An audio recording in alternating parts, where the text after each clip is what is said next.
Okay, so let's start with module 3 where we are going to discuss about the transport layer. Okay, so transport layer is nothing, it's after application and presentation and session layer. Next layer is the transport layer. So in the OSI model, whenever the application sends the data, so it will be from the application layer, it will be transported to transport layer. Now transport layer is having socket address with it. Okay, let's see. Now there are several functions that are provided by transport layer, including multiplexing, demultiplexing, and there are two protocols, primarily UDP and TCP, which are very important. It also provides congestion control and so on, and other services. Now this is the header. So here in the application layer you are having SMTP, FTP, TFTP, DNS and so on, other layers, protocols, other application layer protocols. Now we had discussed about application layer already, so in this we are going to discuss about primarily TCP and UDP. Okay, so let's start. Now we all know this diagram. So here host to host delivery is provided by network layer, and each and every process that is running on the host, which is so process to process delivery is supported by transport layer. So transport layer decides or basically sends your segments to a particular process running on a single host, on which to which process you want to send data. So this is decided by transport layer. Then transport layer services provide the communication between processes running in the system. Okay, now let's see TCP and UDP. So there are several well-known ports that are predefined by these two protocols. For example, HTTP runs on 80, port 80. So if you want to request to a server for a web page, or you want to send a HTTP request, you need to write port number 80. Okay, so port number is basically identifier, just as IP address on the network layer, Ethernet or MAC address on data link layer. Okay, similar is the port number for the transport layer.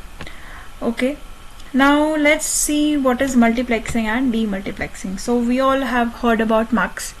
Multiplexers are MUX, which MUX is many to one, and demultiplexer is one to many. So many to one means, so you can see example over here. So example, process 3, P3 is receiving data from source port and destination port. Source port 6428 and destination port is 9157. Now if you look at another one, another message which is sending from P3 to P1, source port is 6428 and destination port is 5775. So source port is same and destination ports are many. So this is one to many. This is multiplexing. And similar is demultiplexing or multiplexing, where you have different source port and one destination port, which is 6428. If you see both the messages that are coming from P2 to P3 and P1 to P3. Okay, so this is what multiplexing and demultiplexing is. Now let's see what are port numbers. So port numbers are basically 16-bit addresses, you can say, or identifiers. So its value ranges from 0 to 65535, and 0 to 1023 are well-known port. For example, 80 is for HTTP, 20 and 21 is for FTP, and so on. Okay, 53 is for DNS, and so on. So these are all well-known port numbers, pre-registered by ICANN authority. Now port number ranging from 1024 to 49151 are registered port numbers. If you want to use them, you need to contact to ICANN so that there is no duplicacy, and then you can use it. Okay, then last is 49152 65535. These are also called dynamic or ephemeral port number. Ephemeral means short-lived. those port numbers which live for a shorter period of time are called ephemeral port numbers. Okay.